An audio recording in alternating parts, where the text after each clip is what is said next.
I love turkey. Turkey is probably my favorite food. Especially hot. I like turkey's the only lunch meat I eat, and then You white or dark? Light or dark? I like them both, but I guess I am more of a white guy. If I had the choice, I'd go with the light meat. What about you? I love the dark meat.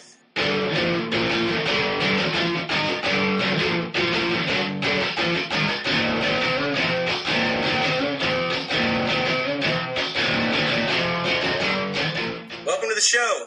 Welcome, Joe. John? Glad to be here. There are a few things, well, at least one thing I want to complain about before we even get started, because it's like doesn't have anything to do with what we really talk about ever. And I want to talk about people's email signatures. In my new job, I email people all the time, and they all have like these signatures. And I guess I can see why they're useful. You just put the same thing in everything. But I hate when people put their degree in their email signature. What's it say, BS? Yeah, or because mine is just my name and my contact information.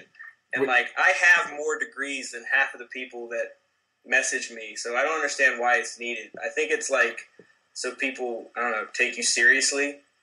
I mean, because you have a BS or a BA. I don't think that's the right way to go about it at all. I think you're right. I think you're supposed, if you're a doctor, you put MD. Right. In my profession in engineering, if you're a PE or a professional engineer, you write your name and then PE. But that's it. I mean, I'm not going to write Bachelor's of Science in Engineering. Go fuck yourself, kid. You made it through school. That's what I mean. I feel like you're showing off, but have nothing to show. You're showing off what everybody has. That would be like me showing off, hey, check out my Hyundai Elantra. You know? Yeah. It's counterproductive. It's making you look like an asshole. This is the most that you've accomplished. The only way that would be productive is if, I guess a student might care more, but you're the fucking teacher. Obviously, you have a degree. Right, but these are emails with other professionals, you know? So, well, I don't know. I think it's people who just got their fancy degree and want to make sure that everybody knows it. They're proud of it. They're proud of it. I feel and I think that's, I don't know, that might be a good thing. Maybe you're supposed to be proud of it. I don't know. I was never, when I graduated, my dad didn't even say, good job. You know, it was expected. He was like, all right, well, what's next? And I was like, that's a good question. I don't know. Yeah, you know? My dad, I guess he said good job, so I guess I'm one up on you there. But he was he pretended, he was happy about it, and I was like, I'm not going to go to the graduation ceremony. And my dad's like shit, you aren't going to the graduation ceremony. He'd make you go. You made me go. So I'm like, all right, I guess if you guys are going to be proud of me and shit, fine, I'll go. I go. My dad, I was like, who else is coming? My dad's like, your Aunt Susan? And I was like, oh yeah? And he's like, yeah, we're picking her up on the way. So we picked up my one aunt, that's it, drove down there. Swing by, pick her up, drive down to West Virginia for 3 hours, and drive back. Good job, son. Thanks, Dad. This was a waste of fucking time. I'm glad everyone was so happy about it. I did not go to mine. I did not attend. Good for you. I think everybody was happy. Yeah, it's very arduous. And in the end, I feel like you do, in the sense that that's what I was supposed to do. It's not like I did anything good. It's not like we pat Sidney Crosby on the back for getting an assist. You're supposed to get a fucking assist. Go out there and do your job. Right. I don't know. Whatever. Is there anything that's been bugging you that maybe something we don't usually talk about? John, my life is a living hell. It's living hell. Everything annoys me these days. I don't know. Maybe it's because I'm stuck in Boston while I'm in the process of moving back and I'm away from everything. But every little thing annoys me. Mainly just stupidity. But it is to the political season. And I swear, oh God. I know, I swear to Christ, it just drives me crazy. We just finished up the debates and everything, and everyone's smarter than everyone else, obviously, all the time. Oh, yeah. And they got their BA. Right, yeah. They got their liberal arts degree. They know more than you do. That's right. And I just feel, and I don't even want to get into any kind of party affiliation and all that stuff, but I hate the way that no matter what your party affiliation is, if you run into the other party, it's just like they get looked down on you, or they're like, well, what the fuck do you know? You're blah, blah, blah.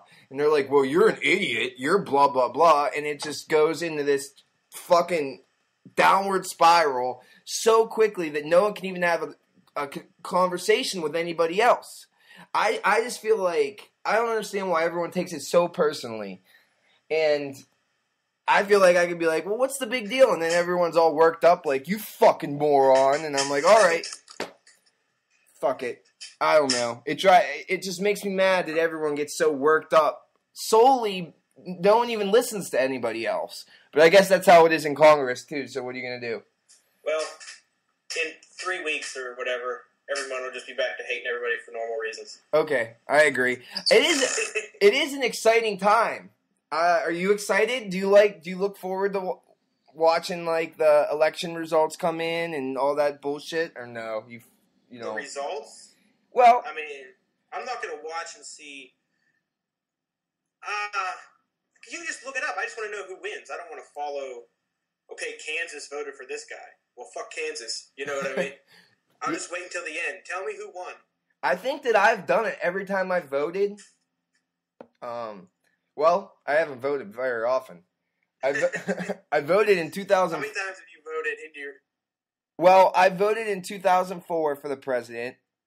Uh-huh. And then in 2008, I didn't vote because I didn't want to vote against somebody.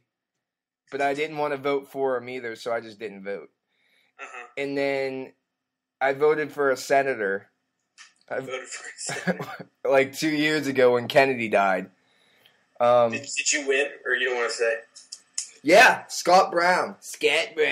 It's funny, those fucking commercials. They'll come on and they'll be like, Scott Brown, he raped your mother and he fucking liked it. And then it's like, they say the worst things about people. They're like, he's a child porn addict. How could you vote for Scott Brown?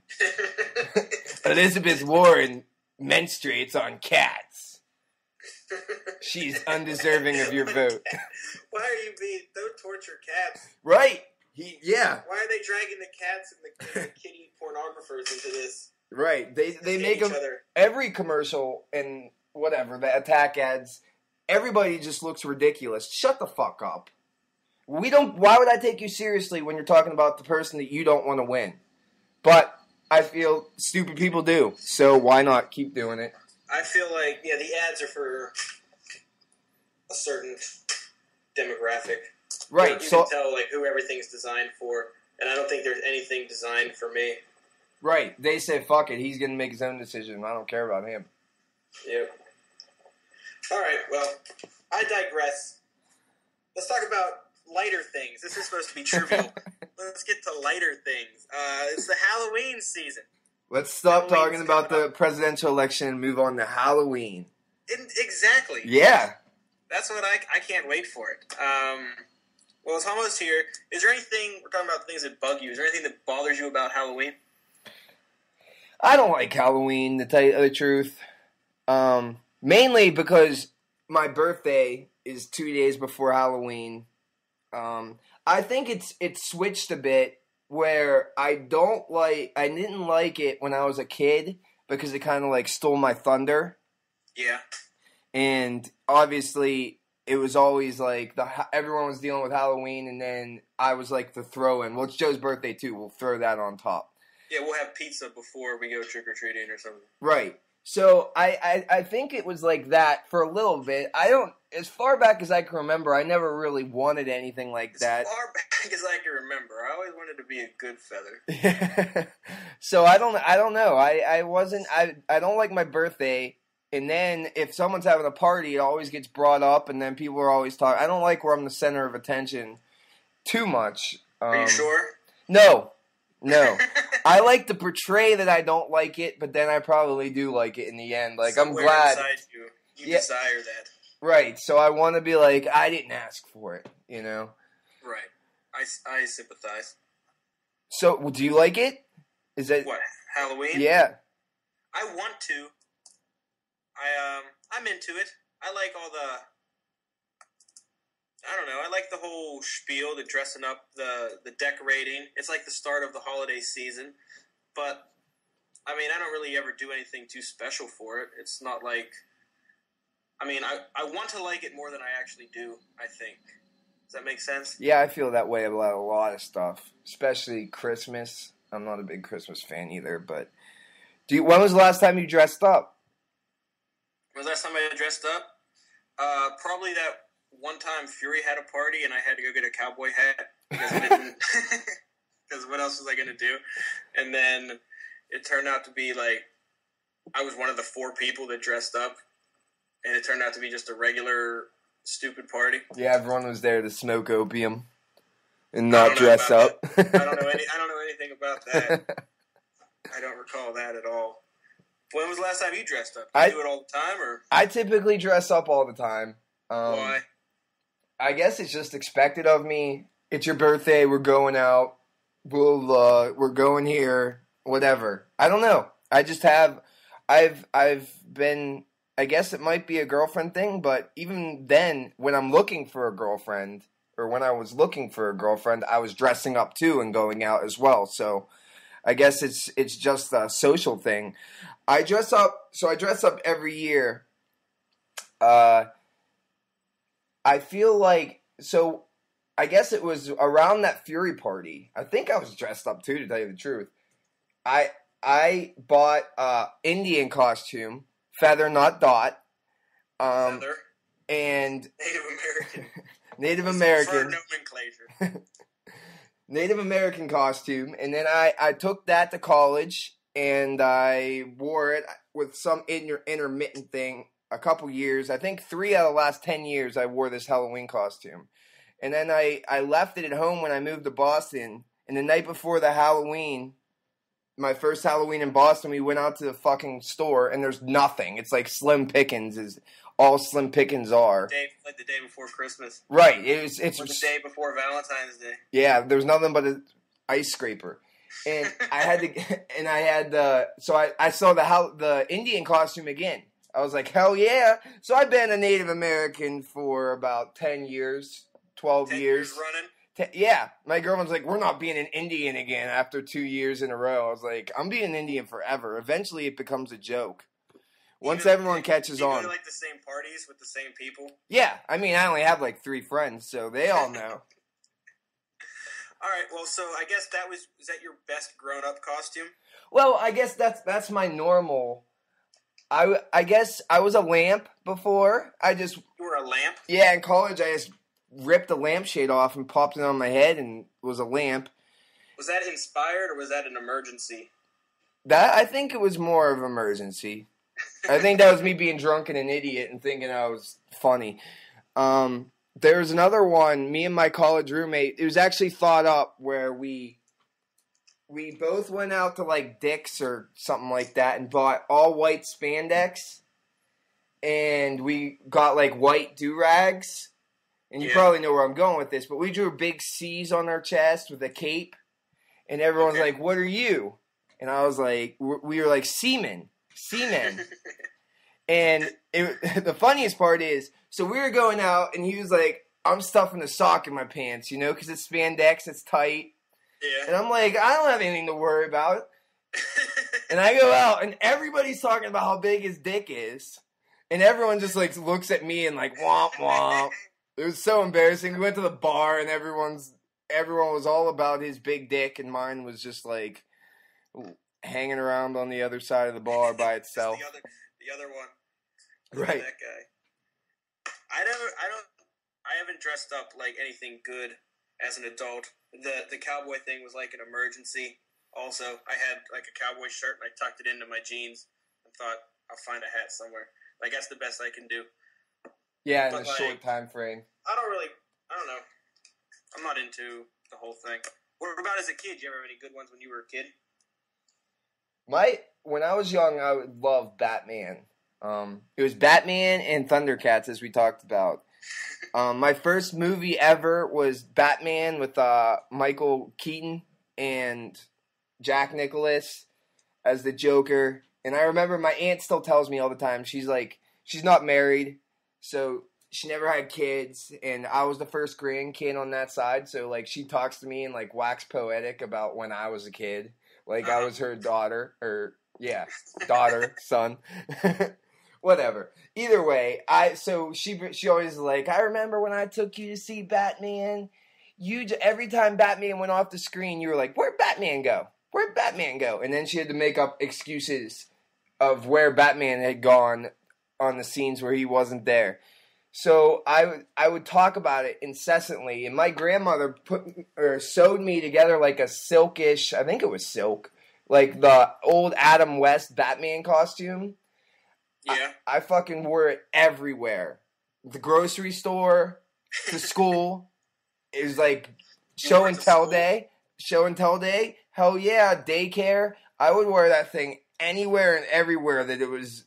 No, fuck it. I don't care if it's acceptable. I didn't care. I was 6. I had a Ghostbusters uniform I wore to school. All done? You had the backpack?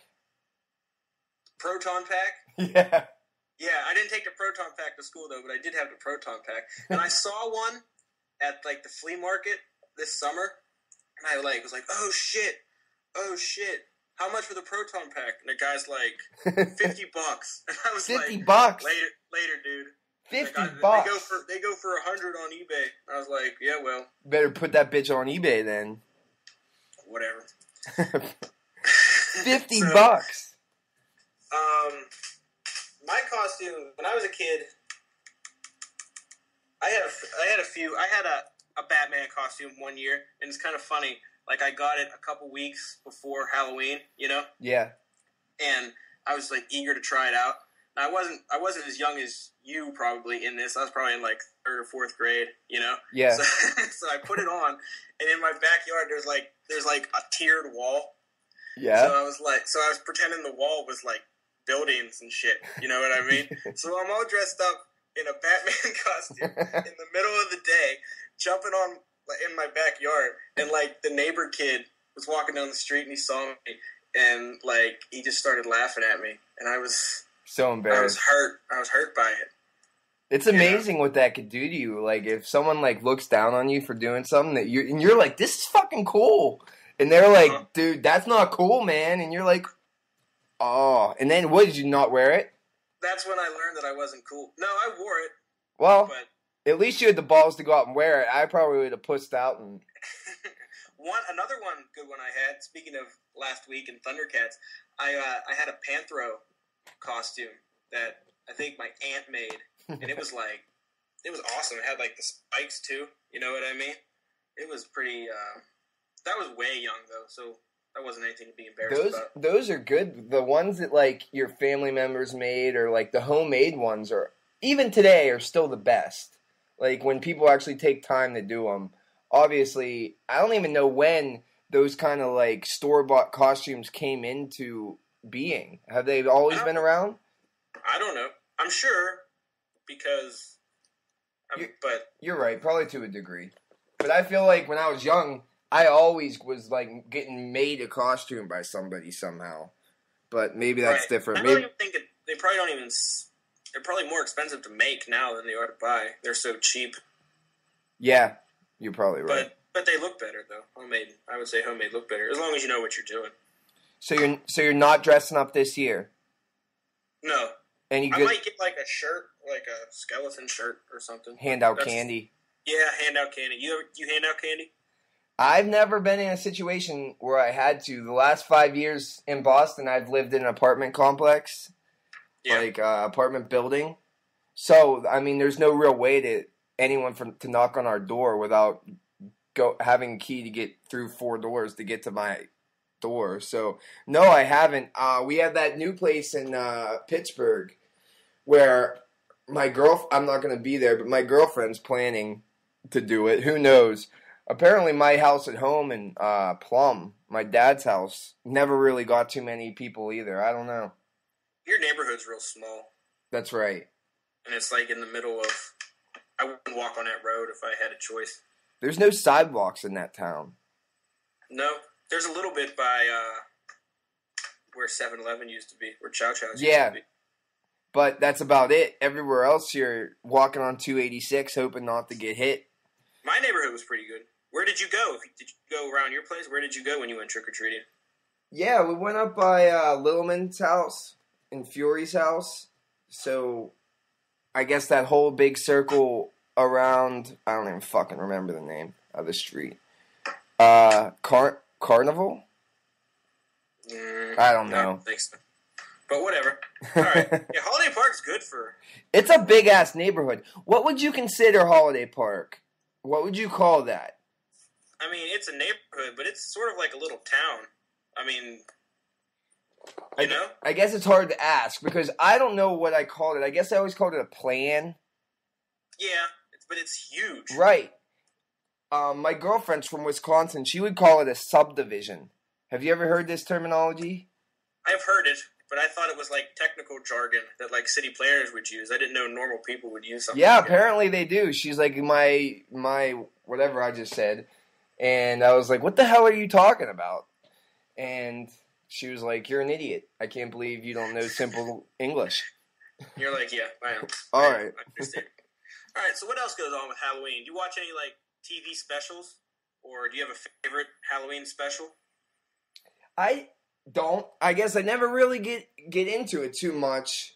Hocus Pocus, maybe if it's on TV, I'll pop that bitch on. But Nikki likes Hocus Pocus. She keeps telling me to download it, and I say, yeah. next week I'll do that. Bette Midler and Sarah Jessica Parker. I legitimately get nightmares about scary movies. What was the last scary movie you've seen then? Scream 3. Scream 3? That was like 9th grade. Dude, I don't watch them. You didn't see The Ring? Even like The Ring? Okay, I did see The Ring. That scared the shit out of me too. The Ring is scary. What's the other one like that? We saw The Grudge in the movie theater. What a horrible fucking decision that was. Is that when she's like in the shower or something? No. It was like Michelle... Sarah Michelle Gellar? Yeah. And it's, I don't know, it's in like Asia somewhere, in like this, I don't know, some stupid ass shadowy weird dead person. It was like, I think it was like The Ring was from Japan. And right. I think this was also from Japan by the same person, so it was really the same movie, but not nearly as good. And they tried to make it like more realistic. Right. Not more realistic, but more like not as liberal with their artistic whatever. Yeah, I don't know. It was horrible. I remember everyone everyone was pissed at me because I think I was like, let's go see it. It was like my recommendation. It was like when Masinchuk recommends like iRobot. Shut the fuck up, dude. Leave it. Will Smith. You hate his movie. He has the worst movie choices ever. But I legitimately get nightmares even from like weird stuff on TV, like a war movie or something. If I watch it too close to bedtime, there's all bets are off what I'm going to dream about.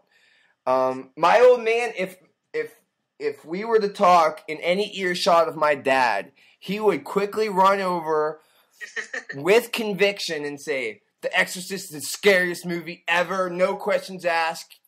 Leave my house.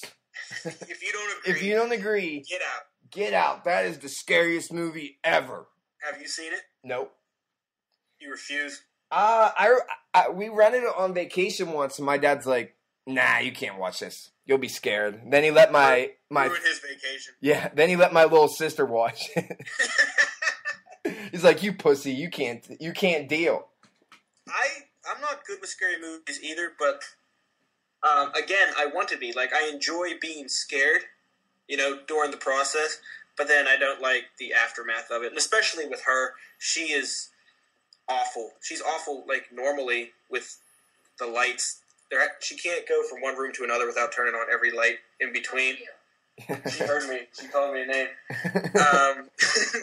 But, like, so we can't watch scary movies. We watched Sleepy Hollow the other night because we were trying to do, like, Halloween stuff and drink pumpkin beer, Yeah. And she's like, it's going to be too scary. I'm like, it's Johnny Depp and Christina Ricci. You can, it's not real. It's Johnny Depp. You can't be scared. All you gotta do is think it's Captain Jack. I'm not scared of Captain Jack. But as far as TV specials go, I mean, did you ever see the Boy Meets World one? I don't know. It's possible. I probably have, to tell you the truth. But I used to love that show. But I don't remember it. Refresh my memory. It's like, I don't know, they get locked in the school. Oh, I did see it. And then what's her someone's name? killing him. Jennifer Love Hewitt's in it? Yeah. Yep.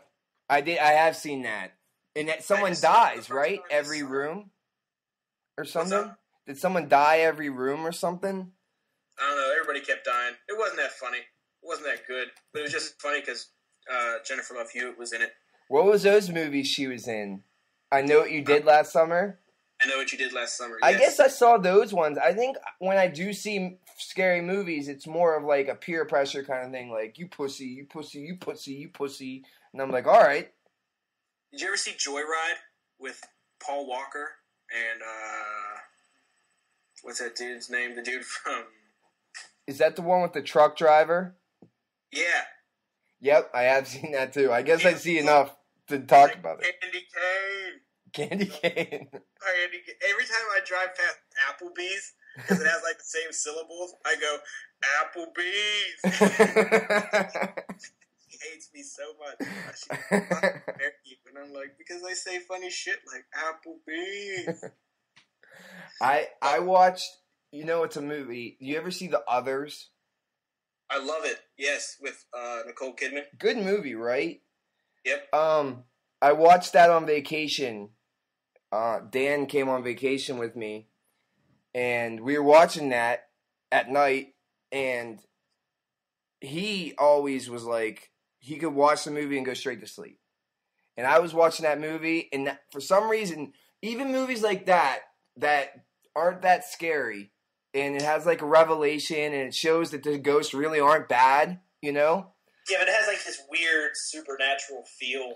It felt like it almost could have been true or whatever. I could not sleep all night. I watched Muhammad Ali fights from like 1 a.m. through 8 a.m. and I didn't go to sleep at all that night. I just watched Muhammad Ali beat George Foreman. Classic. Yeah, it was. I couldn't bring myself to close my eyes after watching a little movie like that means nothing. Did you ever read The Turn of the Screw by Henry Miller? No, I haven't. Oh, okay. Is it Henry Miller? Henry James? Henry James, maybe. I don't remember. I think I almost bought it once, but I didn't. I was real into Portrait of a Lady at one point. Well, I mean, it's kind of just with the others, but no big deal. My favorite Halloween thing on TV is The Simpsons, The Treehouse of Horrors, and I know you and everybody made fun of me for having so many cartoons on my computer, but this might not surprise you, but I have all of The Treehouse of Horrors on my computer, and I've been watching like 2 a day. What is it? How many are there? Like 20? However many seasons there are, Yeah. I guess like 23. Yeah, I think there's more than 20. I remember when they had the 20th anniversary of it. I'm going to be honest, I always thought those were stupid as hell. Really? Yeah, it was never, just didn't tickle my fancy. I don't know. It wasn't scary, you know? No, they weren't supposed to be scary. They were like, I guess, spoofs of like things that are scary with a Simpsons touch to them. So, I mean, it's just light. It's funny. It's gets you in the season mood, I guess. But whatever. Right? Fuck it. I think I'd be able to appreciate them more now. Now that you have like more base knowledge. Yeah, and to it. But I don't know. I haven't ever gone back to see if I would like it more. Yeah, well, whatever. All right. So you're not a Halloween guy. Are you a Thanksgiving guy? Thanksgiving is probably the best thing that's ever happened to the world. I love Thanksgiving with all my heart. That's by far my favorite. Dressed up as Native American? Feather not dot. I love it. No presents. Enough cannot be said about not having presents to do with the holiday. Like, Christmas drives me fucking crazy. Thanksgiving is just buckle up because you're going to eat a shitload and you're going to watch football and you don't even have to do the dishes. Yeah, but you have to watch the Lions or the Cowboys. Yeah, the Lions suck. But they've gotten better the last couple of years. And who cares? And so do the Cowboys. All right, let's move on.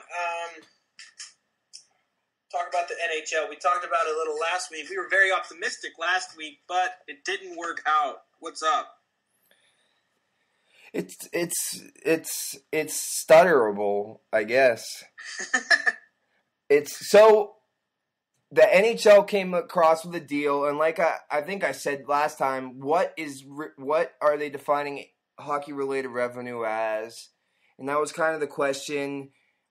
The Players Association really thought that it was really just a PR stunt on the NHL's favor. The PR was real bad for the NHL. They're locking them out after record profits and all that. So the NHL kind of went and turned it on its head, really. I mean, I thought it was a good deal, to tell you the truth, because I think it's the best they're going to get. The players obviously think different. They waited a couple days. After the first 2 days, it was kind of like, uh-oh. You kind of knew that they had something coming. And then the players came back with 3 separate offers. The most meaningful was the players said, okay, we'll do your 50-50 if you guys honor all the existing contracts. And everybody... Is that a lot to ask? Did you think that was a lot to ask? No. I think that's probably the most reasonable thing you could ask. Is that because they signed the contracts, and one of the biggest problems is the owners signed all these deals, especially like leading right up to it, like within a half hour of the CBA expiring, signing them, and they really didn't have an intention to fulfill those deals, which would drive me batshit crazy. But but if you put it in those numbers and say if you honor all existing contracts, then all of a sudden it's not 50-50 anymore. It's all of a sudden 53-50 or 53-47 again. And now we're back where we started because those percentages that they owe, it can't get down to 50 while also paying them everything they owe them.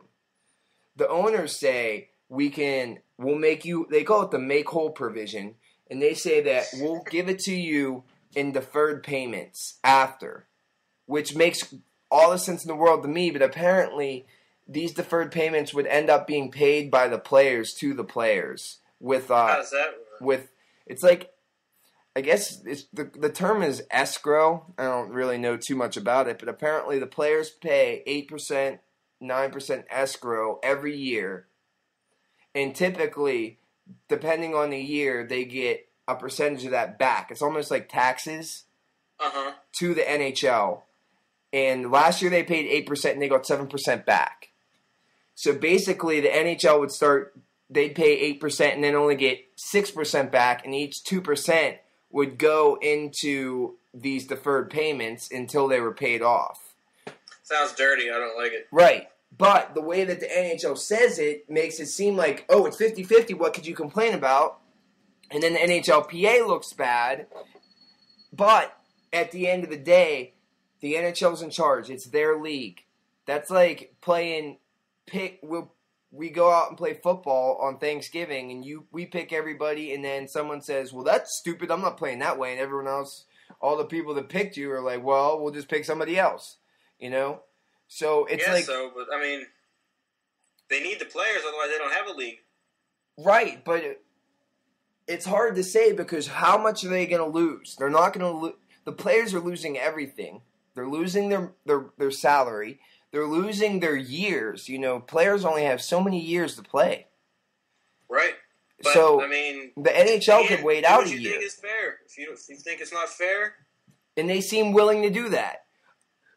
With all this bad news, there is a lot of positivity going on out there.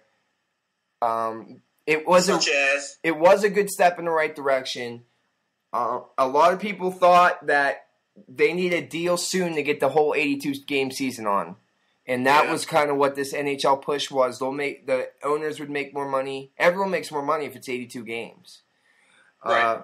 But it seems like this was a step in the right direction. The NHL finally made some concessions, and a lot of the quote-unquote experts, or the people that are actually at the CBA meetings and all that stuff that are there, are saying, well, we're in better shape, much better shape than we were 7 years ago. There will be hockey. Most people say that over 50% chance of there being hockey. Well, what about that quote Bettman had when he was like, I don't know where they came up with this stuff. We're further apart than we ever thought we were. Yeah, he says that every time they do something. But I feel you can't really take too much of what they say for real because it's all gamesmanship. It's like when people call out referees before the game and say, well, he does this holding every time. And then all of a sudden the referees start thinking about it or whatever. I feel like it is a lot of that. I feel like the NHL was disappointed that they didn't get the deal. I think the NHL really thought that they might get this deal, and the players would just say the hell with it. But they obviously not yet. But it is getting closer. I would say to that point. I would say my guess would be mid-December hockey, with a 60-game season. So you're saying that before the Winter Classic, there will be ice hockey in North America. Yes, that would be, and it's hard to go back. Like I said, I feel worse about it now than I said before, but that was my original thought. I thought definitely before the Winter Classic. I'm hoping to get a little bit beforehand, and the only reason I say that is because they'll have to be playing for 2 weeks or so before the Winter Classic for the Winter Classic to even happen. You know, they're not going to make the Winter Classic the first game of the year. So why not? Because it costs too much money to put on, and they would have to know way beforehand. I think it costs like $10 million to get everything set up in that football stadium. And the NHL has been talking realistically about canceling it early. Some people are actually concerned about them canceling it in the next round of games because of the build-up they need, the time they need to get it there. And they need to know beforehand to get the workers and get the people that are going to do it. I'm confident they could put it together. I think it's like an NHL's trump card kind of thing where they say, well, we're going to cancel this. If we cancel this is our biggest moneymaker. We're not scared to cancel the whole season, you know? So I feel like they're kind of saying we're going to cancel it and to get the players scared a little bit. So I think they'll cancel more games soon, like by the end of the week, if they don't get a deal, which I don't think they will.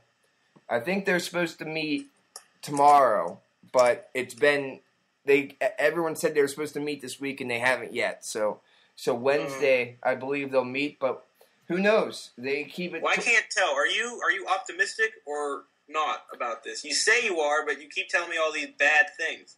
I feel better about it now after the NHL's proposal than I did before.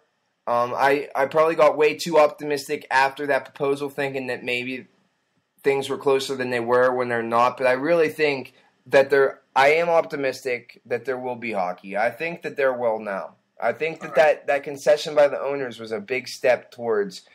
Last time it was the players that did that. They gave up 24% of their salaries at the very beginning, and then or not at the very beginning, but around December, hoping that, okay, we'll give up 24% of our salary. We're not taking a salary cap. Let's go.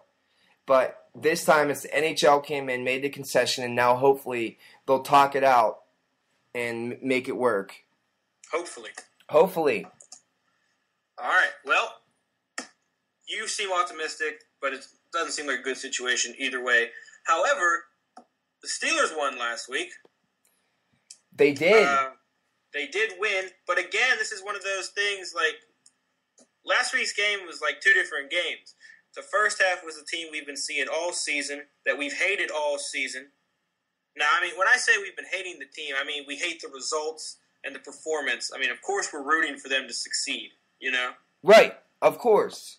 I've been getting some flack, mainly from, I don't know, probably Massenchuk. He's giving me shit, like, for saying I was out on the Steelers too early. Was I out on the Steelers too... Did I say I was out on the Steelers too early Probably. You said you were out on. Yeah, I did. And probably what I guess what I mean by that is, what does making the playoffs, if we were to make the playoffs, which I'm still not sure about, what does that mean to the city of Pittsburgh when it comes to their football team? Absolutely nothing. Zip, zilch, fucking. Well, I think it's expected, though. Right, but what does that mean in the end? Nothing. It means it was. I see what you're saying. When we got there, against Jacksonville a couple years ago and lost in the first round, it meant nothing. You kind of knew it. We saw it coming. We lost to Jacksonville 2 weeks before that, and we saw it coming. It's like right now when I say I'm out, my point is I feel that we are so far away from being a championship team that it can't be accomplished in this season. That's what I mean by it. The defense looked good in that game. I hear what you're saying, yeah, but the second half, though, that second half was, it was all business. The defense looked good. The offense controlled the ball. Right? Yeah, they definitely looked good. They looked like a team that we knew from the past. But the first half was atrocious. It was so bad. Everything that could have went wrong. All that I see with the Steelers right now is mistake, mistake, mistake. Penalty, penalty, penalty. Drop ball, mistake. 3 points instead of 7 points because we can't catch a ball. Or we get I gotta tell you, Wallace, man, I'm out on him. I don't know who he thinks he is asking for all this money. He can't catch a ball. And just like you said, people were talking about giving you trouble. People were saying, why is everybody complaining about Wallace? Well, because he dropped balls that hit him in the hand, that hit him in the chest. Not once, not twice. I don't care if he used to be an all-pro or he was all-pro. What have you done for me lately? What have you done is drop wide-open passes. And that really goes to show, teams should never pay a player for what they did in the past.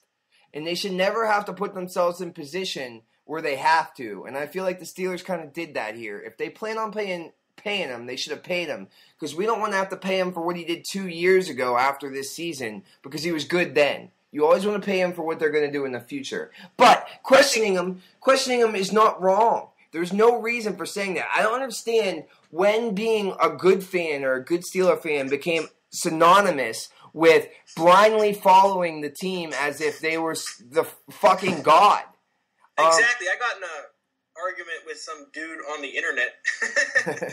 He was like after they won, he was like, for all of you who were complaining, are you happy now? And I was like, yeah, I'm happy. We got the win, right? I'm happy. How can I not be? But what's with that tone of voice? For all you those who were complaining, they sucked. They sucked going into it. They sucked the first half. If you weren't complaining, then you're an idiot drinking that Steeler Kool-Aid where the stars can't do nothing wrong. Right. It drives me crazy because are we not capable of logic and reason?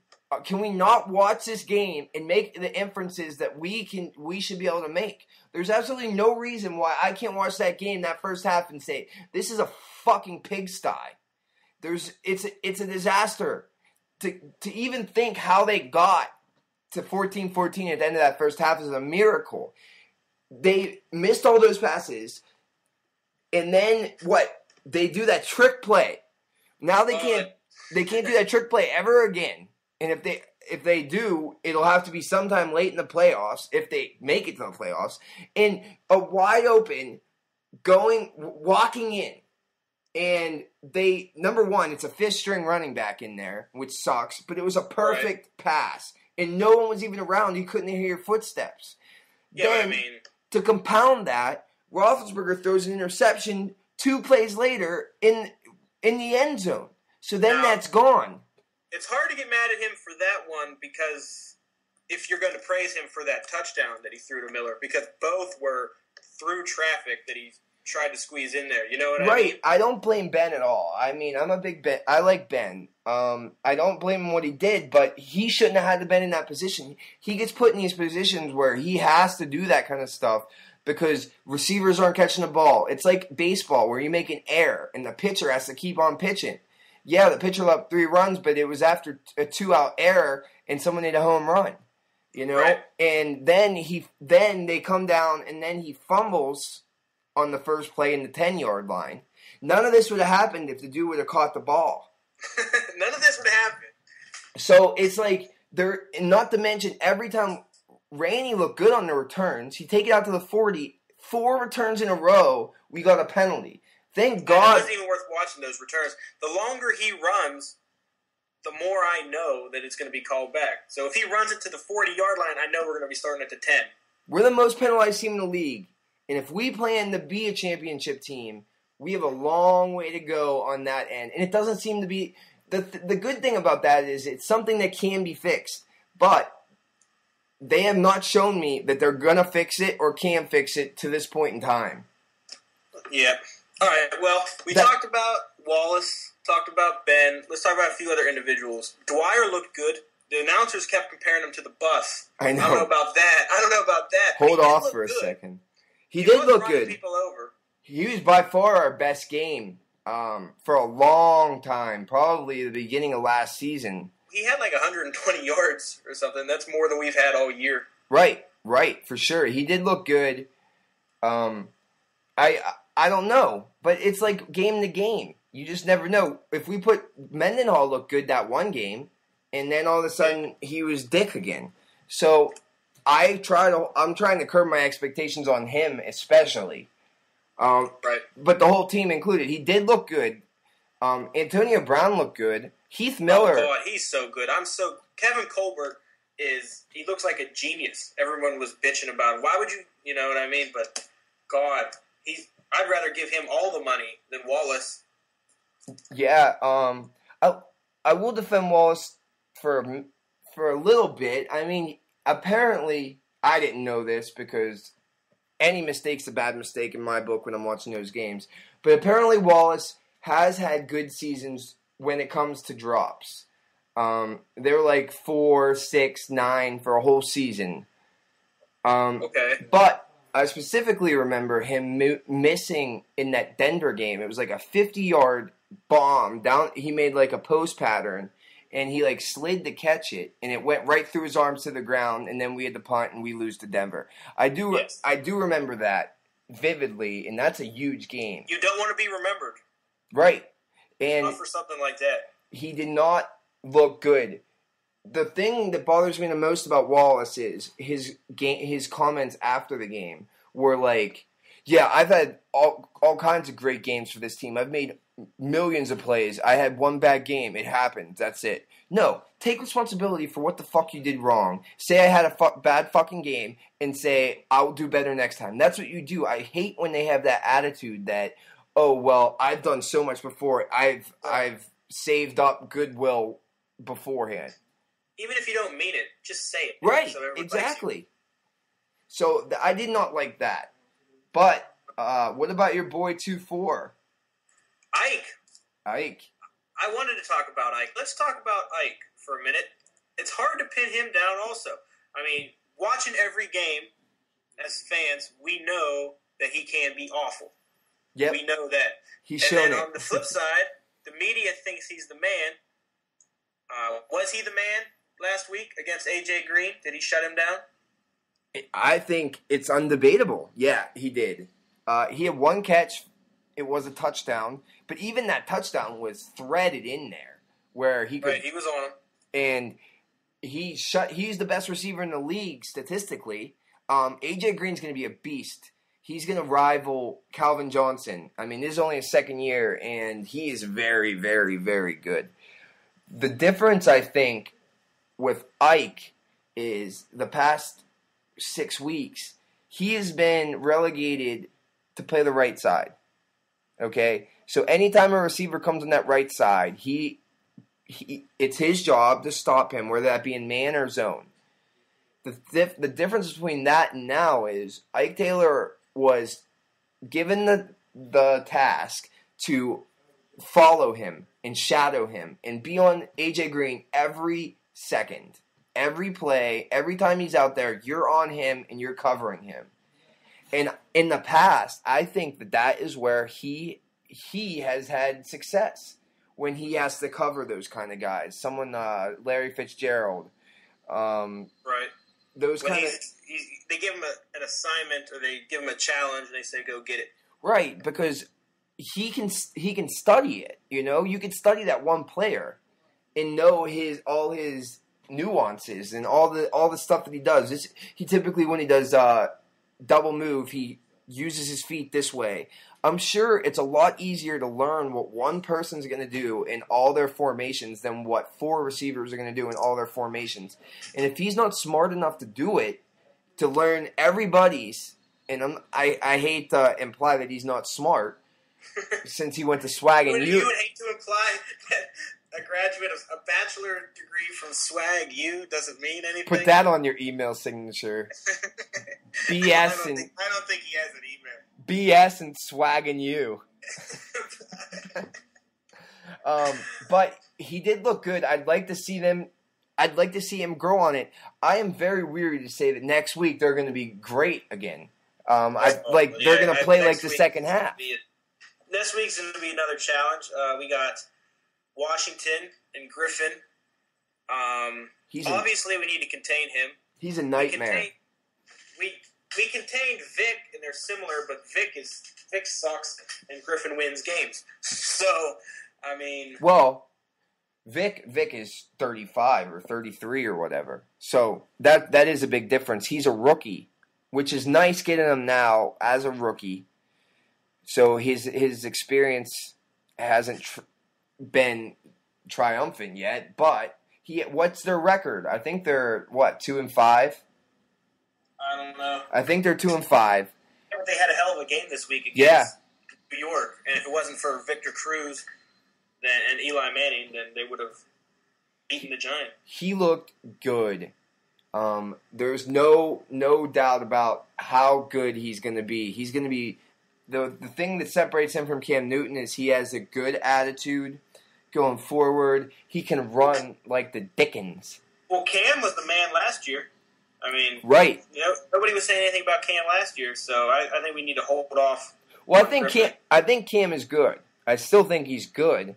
Like I said before, I like his size, but his attitude's so bad. He's like hawing about how something's got to change. I don't know about this mood and blah blah blah. I ain't buying that, man. Come on. Yeah, but you can't. I understand what you're saying, but I don't think he's ever struggled with anything in his life.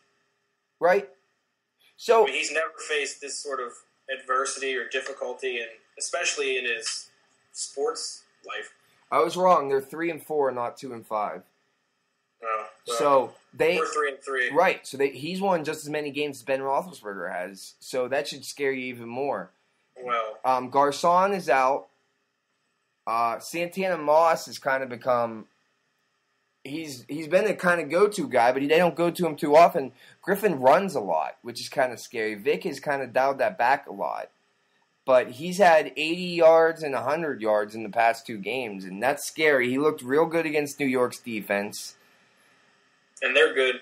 Their running back had over 120 yards, Alfred Morris, in the past game, which, who the hell is he? I don't even know. I thought Clinton Portis was still their running back coming into this year.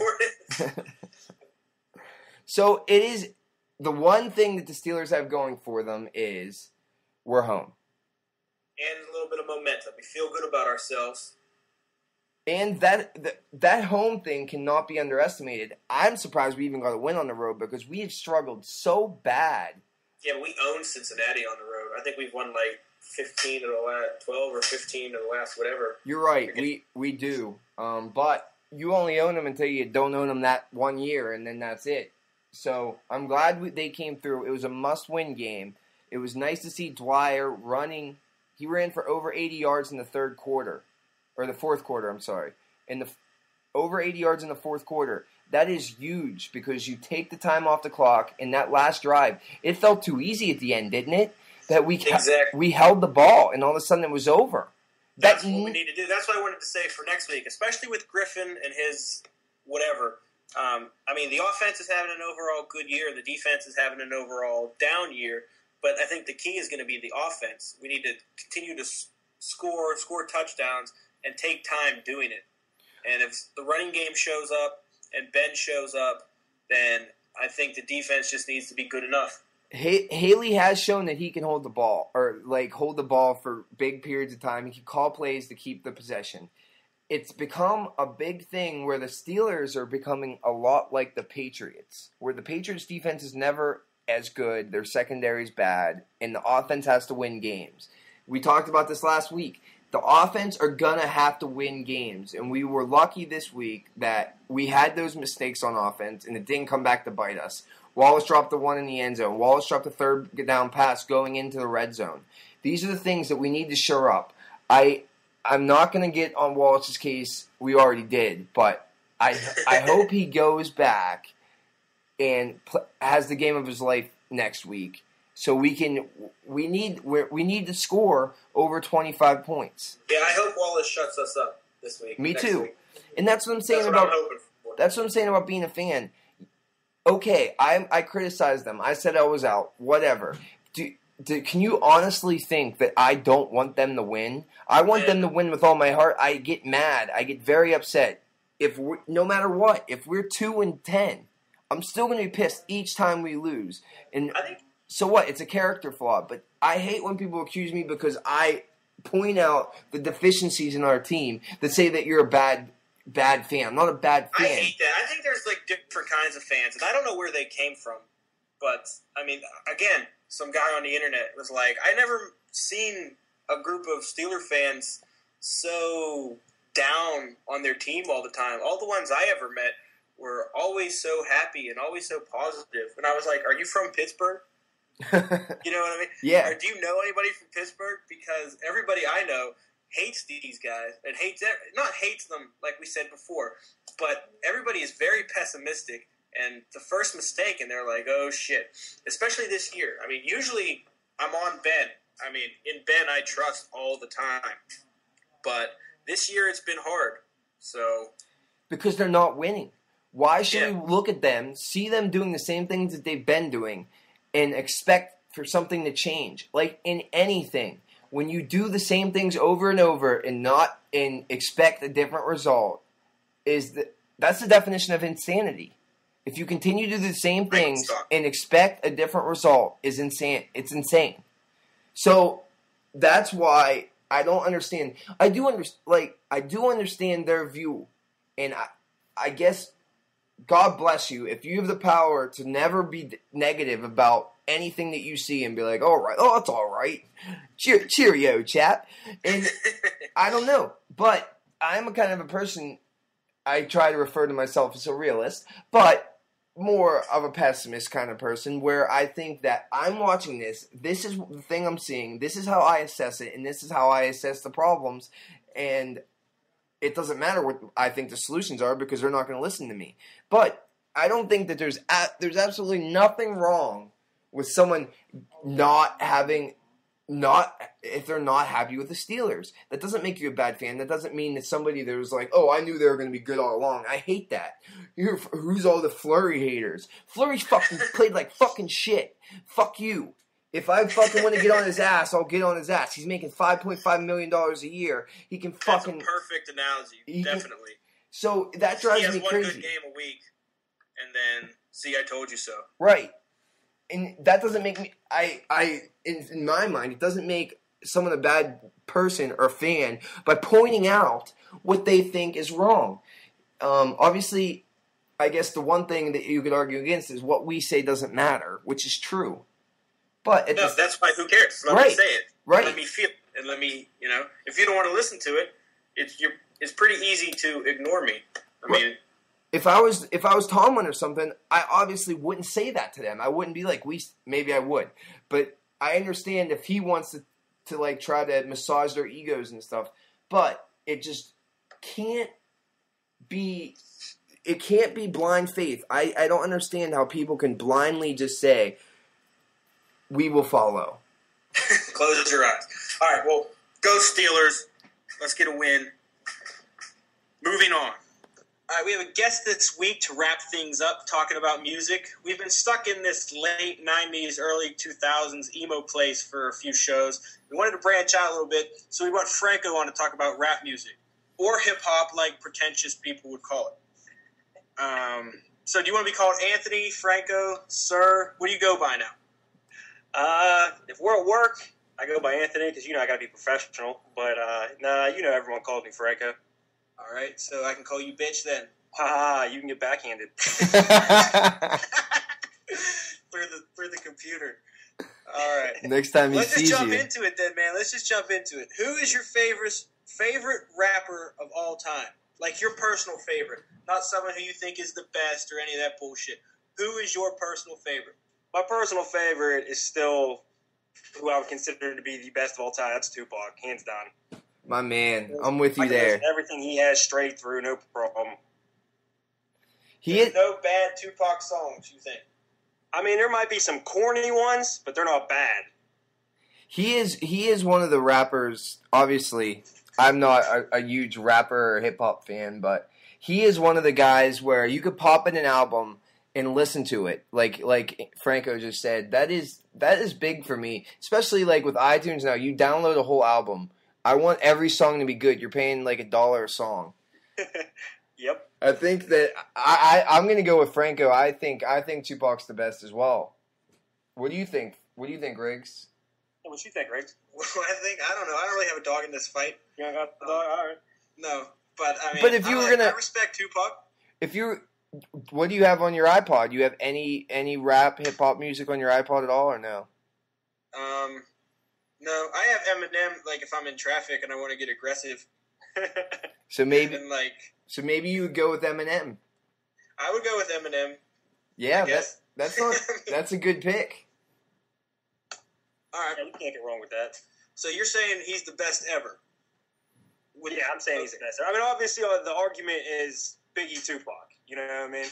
But Is that really the argument, or is that just like that's the argument. No matter any rapper, who their favorite rapper is, who influenced the most, who's the best. It's always Biggie Tupac. Always. Okay, well, say in 10 years, is that still going to be the argument? I think you'll see Jay-Z and Eminem's name in there too. Okay, But, so yeah. we're still talking a generation two ago. As far as you're concerned, do you think that rap started with those two, or do you appreciate the Funkmaster Flesh and whatever? Oh yeah, the old school shit. I love old school. The shit. Humpty Hump. Classics, definitely, man. Well, who's your classic go-to?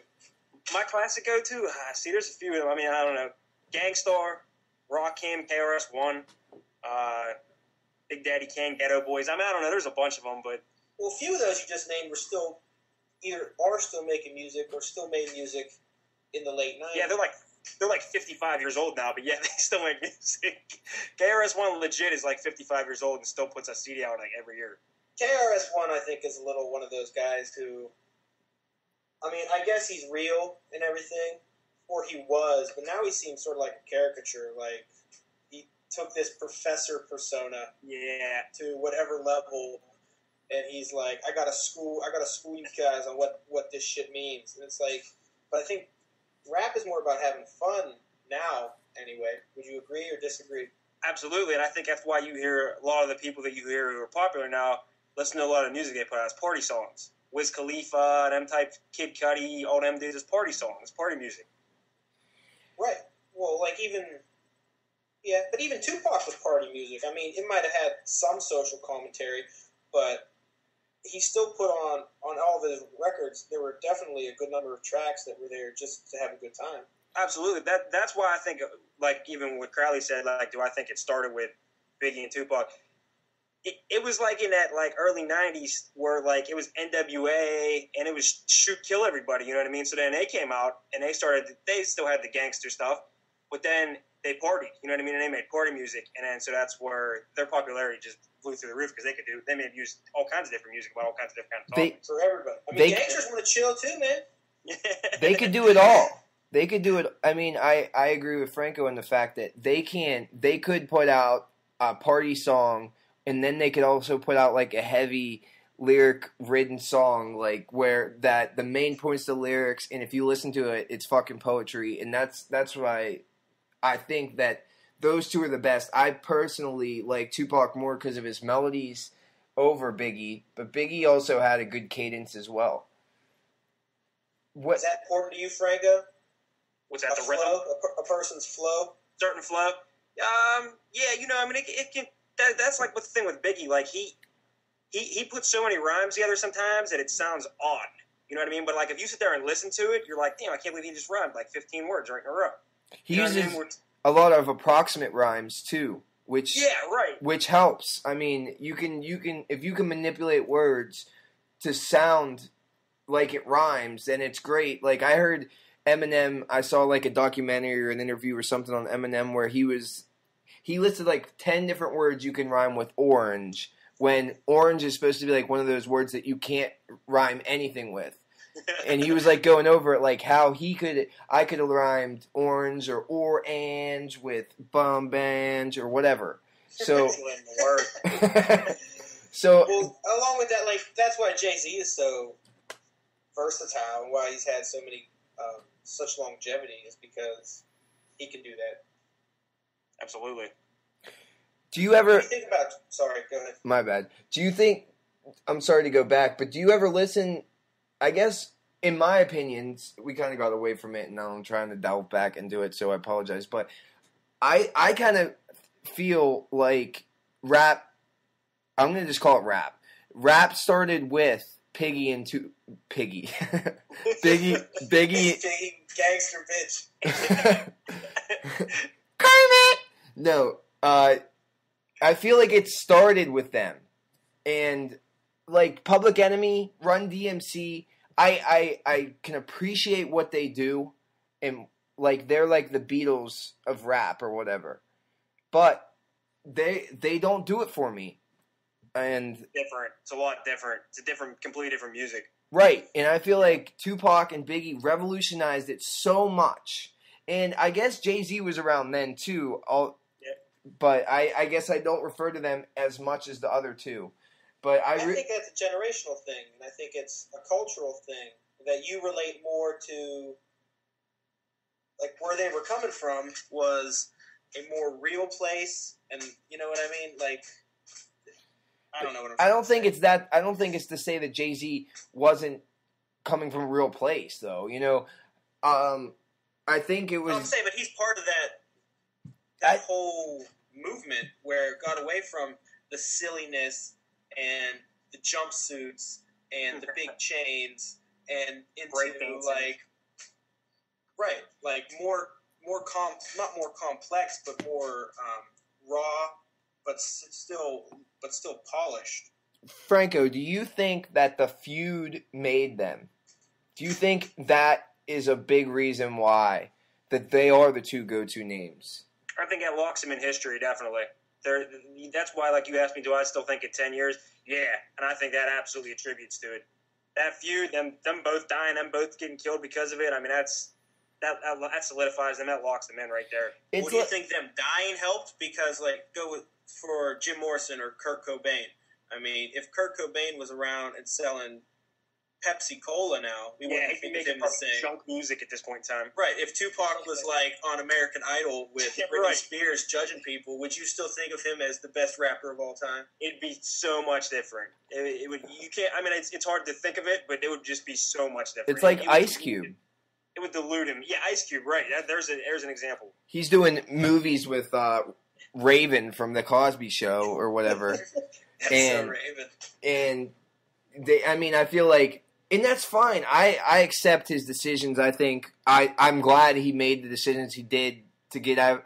Obviously, their lives are a lot harder than ours, you know? I mean, they're growing up in some tough shit, and I understand that.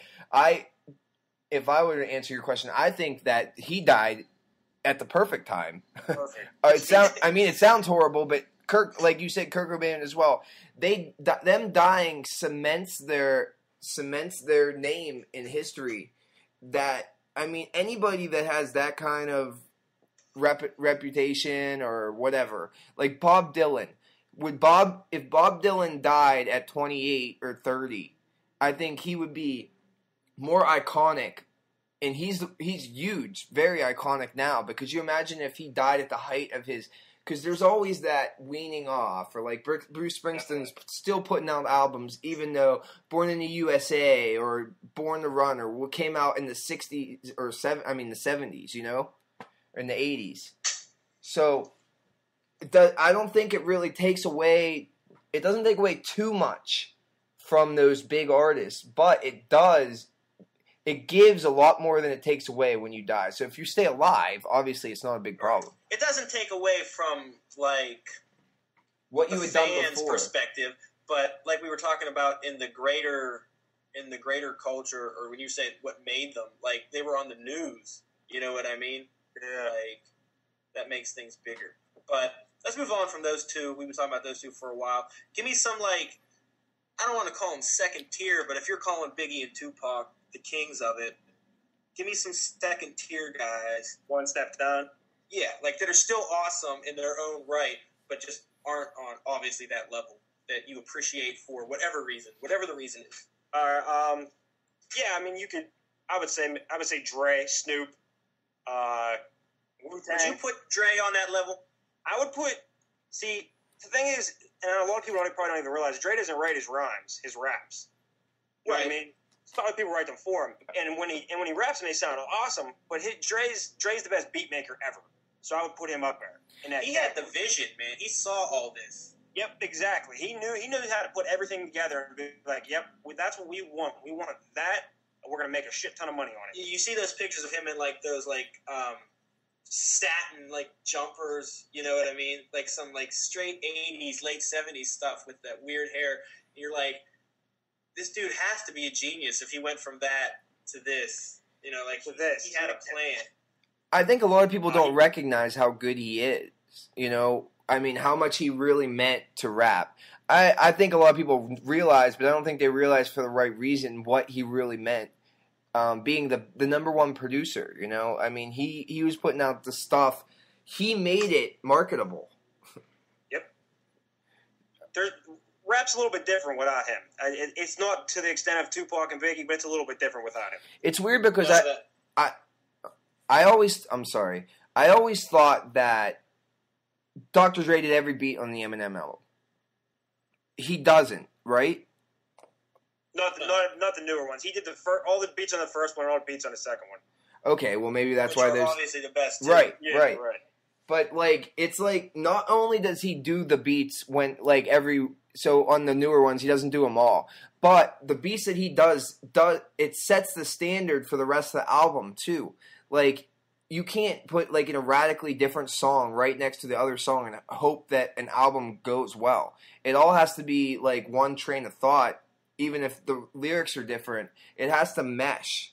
Like a story almost. Right. So especially like a tone story. Like it has to all have the same, not necessarily mood, but the same aesthetic, like the same feel. Right. And I feel like Dr. Dre was the and what do I know, to tell you the truth, but I feel like from the recognition he gets and from the respect he gets, I feel like he's the one that really pushes that and the one that really makes it hit home for everybody to understand that this whole album's fucking good. It's not just that song is on the radio.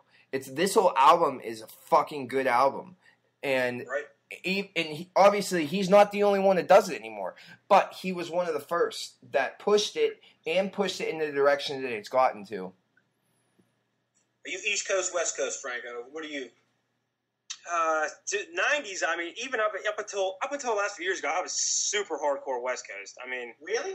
Yeah, I love because I love Dr. Dre does like everyone's beats. Like you don't even realize like he does so many beats that like I hear a song and it just sounds West Coast to me. Like even someone that's like not great, like The Game, I'll listen to his songs for Dr. Dre's beats. You know, like. But then Snoop, NWA, Eazy-E, Ice Cube, I mean, all those dudes, like, yeah, I love the West Coast. But they've kind of died out a little bit. I agree. I like the West Coast old stuff better, too. I mean, I'm not even that big of a Biggie fan. Or, to tell you the truth, Jay-Z doesn't really ring my bell either. Yeah, a lot of people say that. He's not spectacular to them. Hey, Jay-Z's I like Jay-Z's the best of that kind of thing. And I understand why.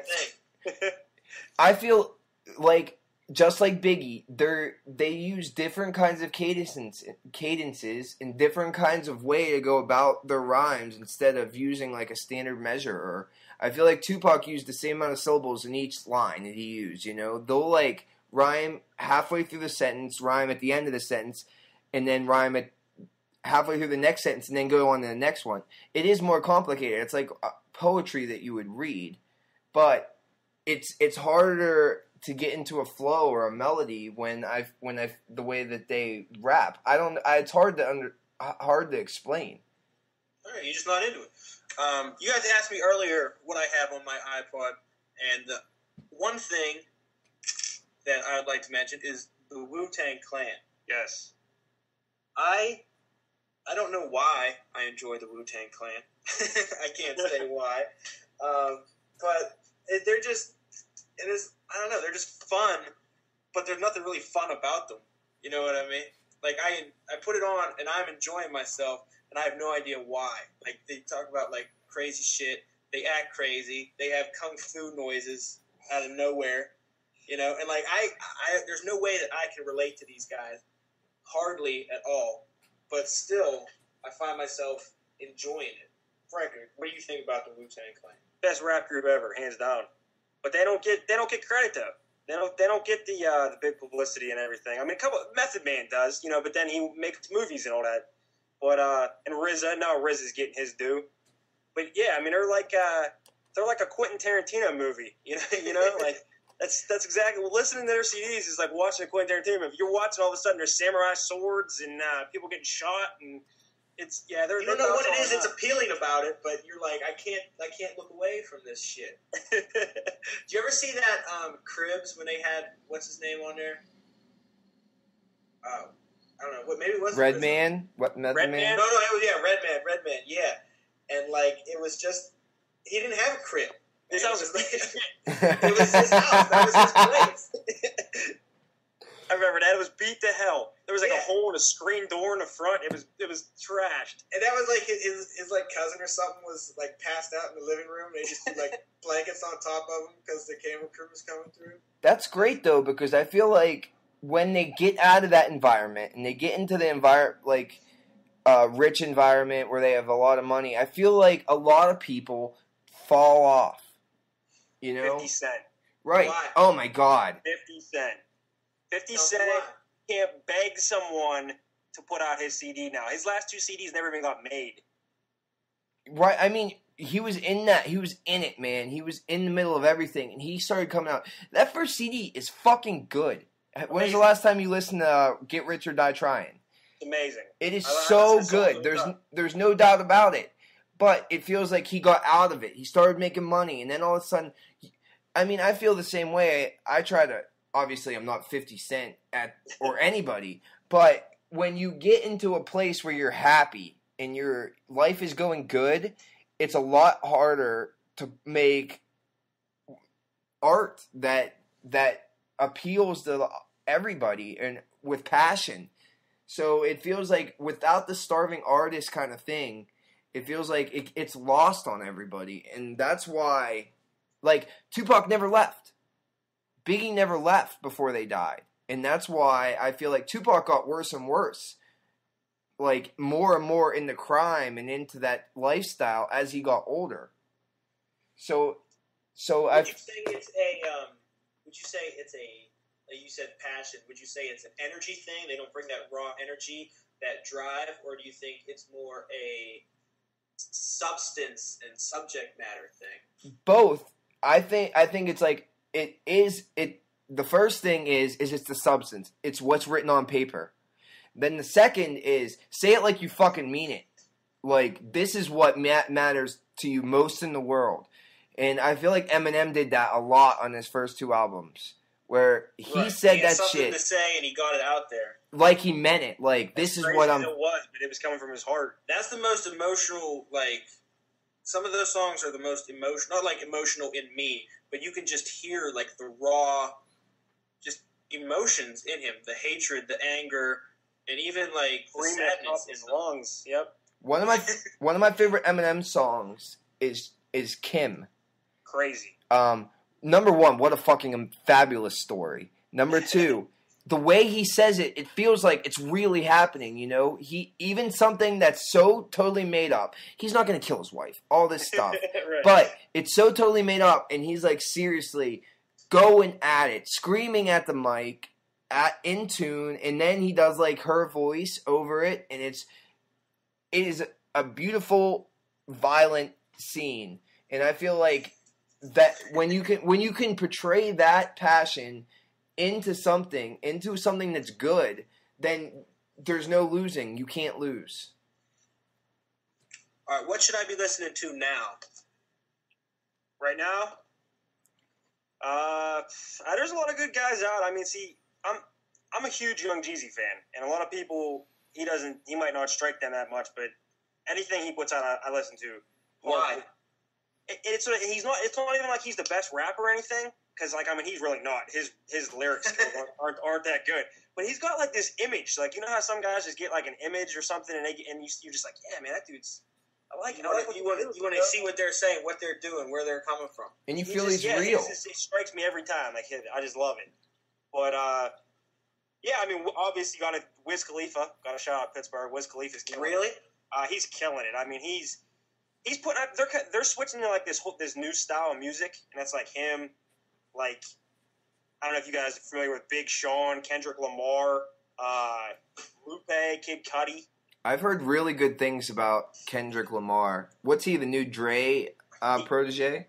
Yep, he's Compton. He's from Compton. Yep, Dre's doing his stuff. And when I first listened to him, it was a couple months ago, and it was like refreshing to hear. You know what I mean? Like it's sort of a throwback that like it's like comfortable West Coast. You can feel that vibe, but it's like you said, it's new and fresh. So like it was. A little bit of a different nice to hear. It was nice to hear.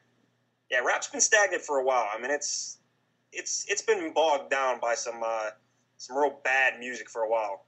Is that like the guys at the top like don't want things to change, or all the money got in one place, or whose fault is that?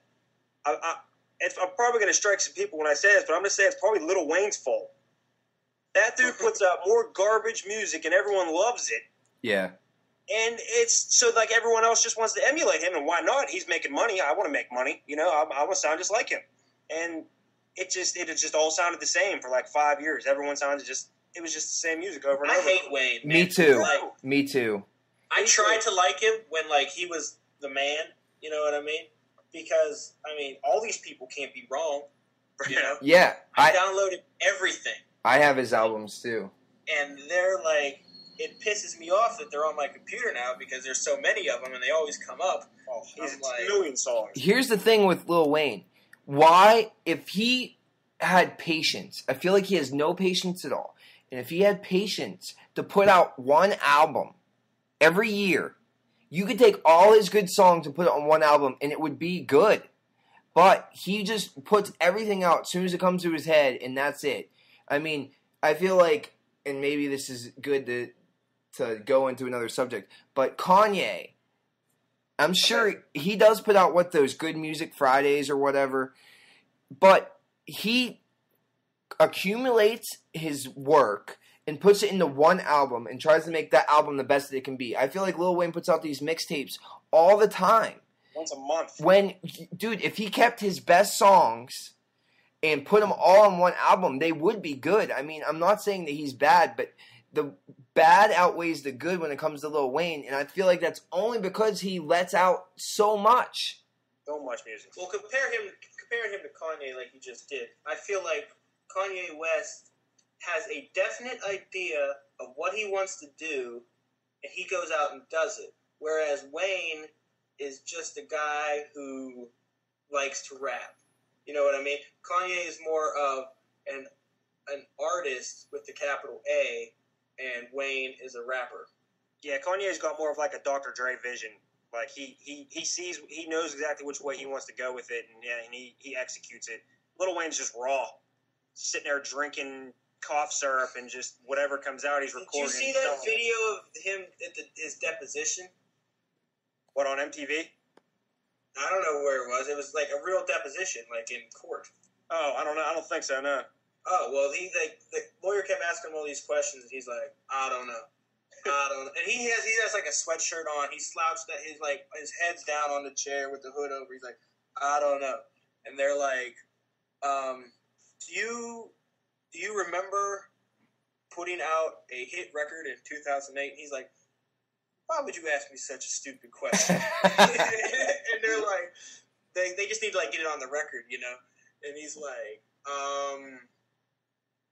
Do you recall releasing that album? Do you recall being selling the most records in 2000 whatever? And he's like, I don't know.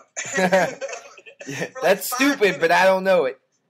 I'm like, what a jag. I have heard that. I've heard a radio show do a segment. Who said it? Bill Belichick or Lil Wayne? Because he's so short with his answers and doesn't answer anything. It was hilarious. You almost couldn't tell the difference between if it was Bill Belichick going, I don't know, that's a dumb question, or Lil Wayne going, I don't know. It was basically someone saying their words for them. You know, it was just a quote. Yeah. Well, we're on Kanye a little bit, Frank. Are you in? You feel Kanye? Oh yeah, Kanye's dominant. Kanye brought Jay-Z back. Jay-Z was kind of plateauing out. Retired. There. He retired. He retired.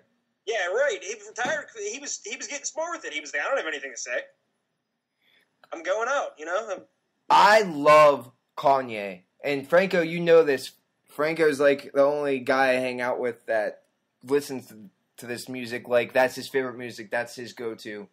And you know, from the very beginning, I was always asking you, every time I get in Franco's car, I ask him to put in All Eyes on Me, or I ask him to put in Kanye West. So, like, you know I was on Kanye from the very, like, from, what was it, College Dropout? College Dropout. So good. One. I love the way Kanye makes music. And I'm at a point where I think Kanye, and obviously I don't know anything, like I said before, I think Kanye is the second to none, Tupac. I legitimately feel I can compare him to Tupac, and that's the only thing that I can compare him to, because he's that good. I know that that's probably a very harsh statement to most. Bold statement, yeah. But I really think that Kanye, the way he looks at stuff, the way that he puts stuff together, that he is legitimately one of the best rappers ever. What's your favorite Kanye record? I like the new one. The new one was knocked it out of the park. Twisted Fantasy, Dark, whatever. Still? When was the last time you listened to it? Dark Twisted Fantasy? That's the only rap album that I will listen to, like, on a regularity. My girlfriend has a 5-disc changer. That is always in it. And if it comes on, I never turn it off. So Kanye's like funny. He's like funny to me. Like he everyone sees him like real seriously, but his raps are like he has jokes in him, man. Like he's playing with everybody. He does. He's even playing with himself. no, I'm serious. You know masturbating? I mean? No, yeah, not like that. But like he's treating everything like it's potentially an art piece, or everything is potentially something bigger than it actually is. I think if you're going to live this lifestyle and like rap about personal things, then, or even talk about personal things, that you have to take that outlook. Do you hear what he said about Kim K on his last song, Mercy? No, what he said? Like, my girl became famous from a home video.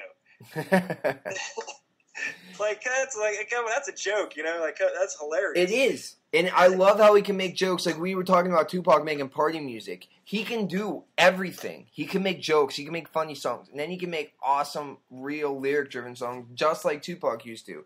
One of my favorite Tupac songs is that the Blame Game song. It's, like, driven by piano. And then they do those alternating vocals through the different speakers. And just to think of it, and just to be like, well, let's do this song that way, shows his initiative and shows his willingness to go outside the box. And I know you said this before, John, that it's almost like a pop record. What? Kanye's the Twisted Dark Fantasy is almost a pop record in the fact that... Yeah, he's gone beyond, I mean... He's almost in his own category. Rap is so mainstream now that, like... Especially like we were talking about everybody making like the same bullshit. It's definitely pop music now. If you listen to Top 40, even if it's white girls singing, they're still rapping. Well, it's like country's that same way. And I hate to compare the two because obviously they're very different. But all country music is exactly the same. You know? It's all popularized. And I feel like rap music, unfortunately for rap music, is the same way. Yeah, but anyway, what I was trying to get at is that Kanye is the best pop star going right now, second to maybe Taylor Swift. But he has credit. I mean, he has street cred, you know? Yeah, but he doesn't need it. He doesn't even need that, though, is what I'm saying. Yes, he does. Everybody. No, he doesn't. Okay. I think he does. I think that... What do you mean? When you say street cred, do you mean like gangster street cred from the 90s? Or what the hell are you No, talking about? I mean, I think that any person, no matter what their ethnicity, like, even the most gangbangers of gangbangers don't feel it's, like, embarrassing to listen to Kanye, you know? They don't, it's not like it's going to be some, like, oh, you faggot, you're listening to Kanye or something. I don't know. I know some kids who hate Kanye. Yeah, but there are a lot of people that know that he's just good, and that he can transcend that line where my 13-year-old cousin could like Kanye, but also if you go to the hardcorest hip-hop fan, they're always like, he's all right, and if he's all right, that's good. You know, he's good enough. Yeah, but he's... Okay, I think I see what you're going with this. What I'm saying is that he doesn't need to rely on that, is that the music is good. The records are good. Yeah, but if he didn't have that, it wouldn't be as good. I mean, I don't think if he didn't have that credit and those people that liked him, he wouldn't be taken as seriously as he is now. So you're saying, like, if he was like Ja Rule, that you wouldn't take him as serious? Of course not. All right. What's your favorite song, Franco? What's our favorite what? What's your favorite rap song? I know that's a horrible question to ask because it's so hard to answer. Rap song of all time? Of all time. It's a tough one. Ambitions as a rider is probably up there. I can't deny it, I'm a straight rider. Who else sang that? Fabulous? Yeah. Fucked it up. I love that song That's too. what you're going with, Franco? I mean, I definitely throw that towards the top. I mean, there's a handful, nothing but a G thing. I mean, I know every single word of that song. I mean, that's. Well, we've talked about it at length now that there's many different parts of this genre, many different subdivisions, to steal a word. So it's gun to your head. That's probably a good pick. No one would fault you for going with that. I'll throw my sleeper out there. The Wu-Tang Triumph, man. That's, whew. You got a sleeper with Wu-Tang? Because we were talking earlier about Wu-Tang, and how they kind of fly under the radar a little bit. Wu-Tang Triumph is one of the sickest songs ever. 9 dudes just going crazy back and forth. Awesome song.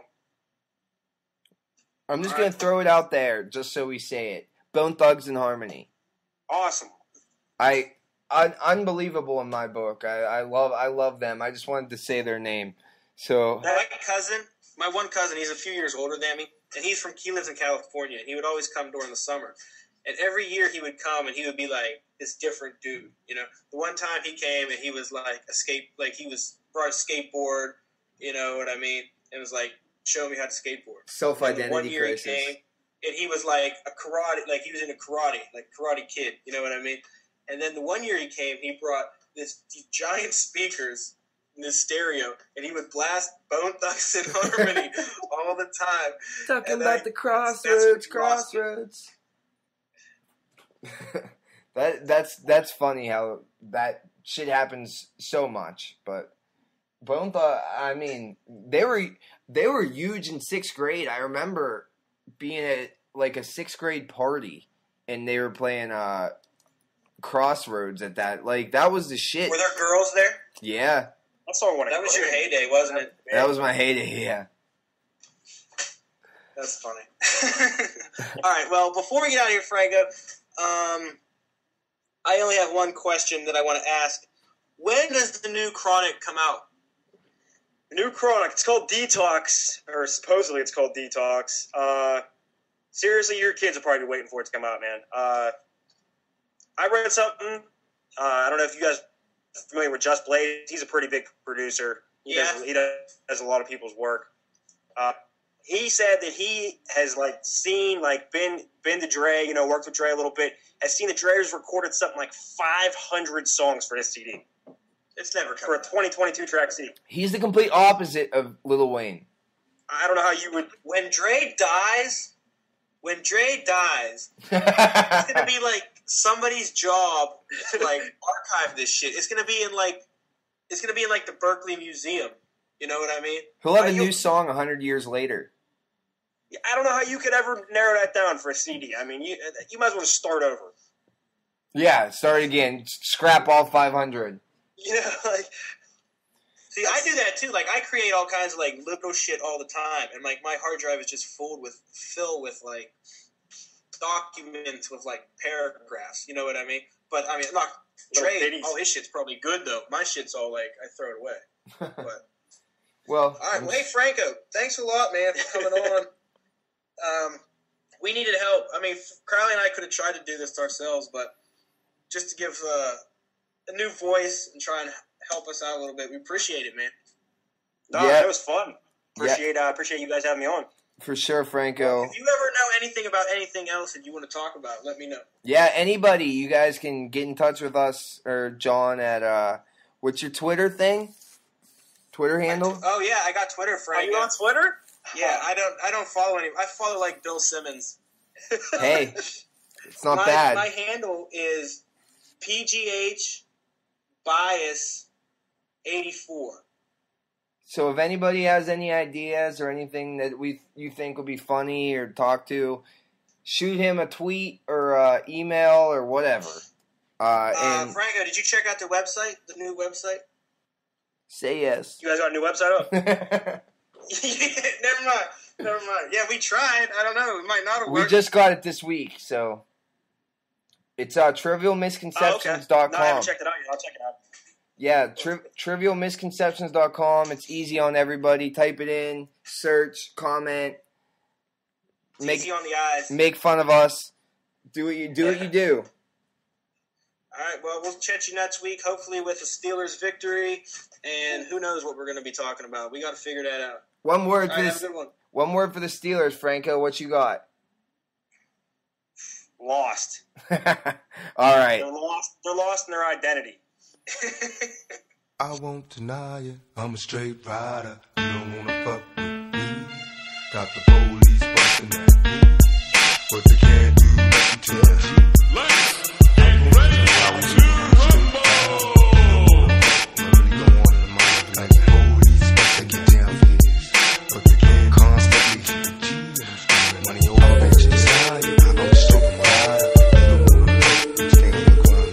Got the police busting at me. My ambitions as a rider.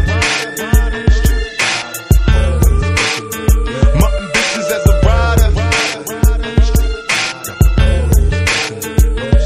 So many battlefield scars while driven in plus cars. This life is a rap star. It's nothing without God. Was born rough and rugged. I dress in the man public. My attitude was fuck it. These motherfuckers love it to be a soldier. Most maintain composure at ease. Don't like it's complicated. Only what you make it to be. And my ambitions as a rider. The cat to watch she hot and horns go up inside her. Then I spit some game in the ear. Go to the telly ho. You put with money in the bin. Cause bitch I'm belly broke. I'm smoking bomb ass weed. Feeling crucial. From player to player. The gang fight. The feelings mutual. From hustling and prayers. So begging motherfuckers to pay us. I got no time for these bitches. Cause these so try to play us. I'm on a meal. Ticket missing. Want a meal. So I'm wishing competition got me blitzed. On that bullshit they stressing. I'm a rhyme though. Clown hoes like it's mandatory. No plus no glory. My nigga bitch got the game distorted. Now it's on and it's on because I said so. Can't trust the bitch in the business. So I got with Dan, bro.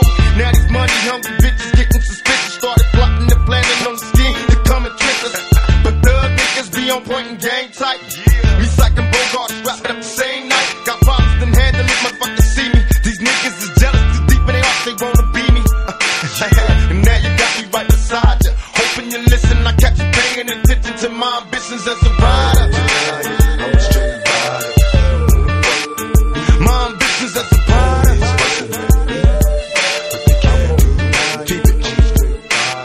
It was my only wish to rise above these jealous coward motherfuckers I despise. When it's time to ride, I was the first off the side. Give me the 9. I'm ready to die right here tonight and motherfuck they like. That's what they screaming as they drill me, but I'm hard to kill. So open fire so you kill me, witness my steel. Spitting it adversaries, envious and after me.